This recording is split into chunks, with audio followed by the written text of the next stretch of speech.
Okay, so not a bad weekend in the end, but definitely a tough one. We had to work really hard for it this weekend, and we came out with some points. And luckily, really, other people had some iffy weekends as well. So we've actually done quite well out of it all, and really made the best of a bad situation. But so from the beginning, we went. Through testing, we struggled slightly with outright pace. Not entirely sure why, to be honest. The setup we were running on the car was similar to what we had at Oulton, where we were on pole, but really struggling a little bit with the circuit. Quite a strange nature croft. It's very bumpy and very hard to put to get good traction and get the power down out of the corners, and it was really hurting us. For qualifying, we made a few changes and learnt a bit from the data from Tom, as he was quick in testing again. And actually, I thought we had it done, to be honest.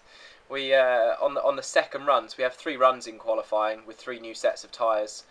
Is generally the standard throughout. And after the second run, we jumped to P1, so we were sitting on pole with 10 minutes to go. And I got the call over the radio say, yep, good lap, P1, bring it in, we'll go again. And I thought, wow, to do that after the second run, that's pretty good, because generally the fastest times for some reason seem to be set early on in the session. So we came in, new tyres, new run, and it didn't quite happen on the third run. I didn't really get the front tyres hot enough on the out lap to then push hard enough for the actual fast qualifying lap. But anyway, I still thought I came into the pitch thinking, oh well, never mind, we've probably been knocked off a little bit maybe. But I came back to find we were 7th. 6 people. The cheek of it. I mean, I think it is qualifying. So that was a bit of a disappointment. But fair play to Tom. In his last run there, he put it on pole by quite a big gap from me, 7/10 of a second, which is a real lifetime. So it was a fantastic lap there. Anyway, we put qualifying behind us. Looking at the championship for race 1, Matt Neal was 5th, Jason was 6th, and I was 7th. So they were the 2 guys I was mainly worried about. And for race 1, they were the ones that I knew I had to try and beat. And race 1 started off very well. I got a very good start off the line. Managed to jump Matt and Jason off the line into 5th. And after a few laps, managed to get past Alex McDowell into 4th, and everything was looking pretty good. And then probably about 6 laps from the end, I had it was just an electrical glitch in the car that just cut the engine for 2.5 seconds on the data. That's all it was. But I had to pull off, drop back down to 8th or something like that, maybe even further, maybe down to 9th. And fortunately, it fired back up again as I was coasting along. It came to life. Managed to continue. It was obviously disappointing, but on the bright side, at least it did fire up again, and we still managed to get 8th in that race, so some not bad points.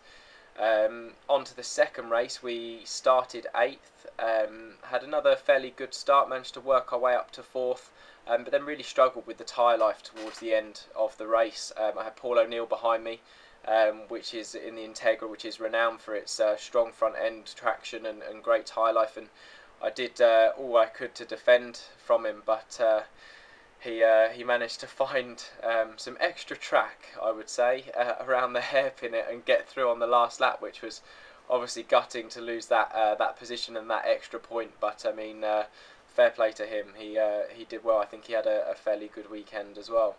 So 5th for that one. It gave us the reverse grid to start from 3rd for the third race. So after working on the car through the first and second race, we were quite confident we maybe had better race pace now, a stronger car over a longer distance, and we sort of did for the third race. It was much better. We managed to get up into 2nd off the line, had a bit of contact in the first corner, and I haven't seen it back yet, but I've been told it was a pretty impressive save, so that all came together quite well. And still managed to hold position as well. Unfortunately, Andrew Jordan broke away from that. But if I'm honest, I don't really think we had the pace to beat him anyway. He did a fantastic job there at keeping a consistent, fast pace out front. We had a few challenges come up along the way. Boardman for a little while, Plato and Rob Collard as well, and managed to see them all off. sometimes through nothing of my own doing, sometimes through punches and so on. I think Rob Collard, I have heard, had a piece of rubber flick up off the back of our car, which hit his emergency kill switch on the front, which is, I mean, seriously unlucky, but fairly good for us because he did look like he was on fire. But fantastic to grab a podium position at the end of the weekend, and it's really helped our points. We're now leading the Independence Championship from Stephen Kane. We're still 4th in the standings, but we haven't lost anything to Matt Neal or Jason Plater. I think Matt's still 22 ahead and Jason's still 14.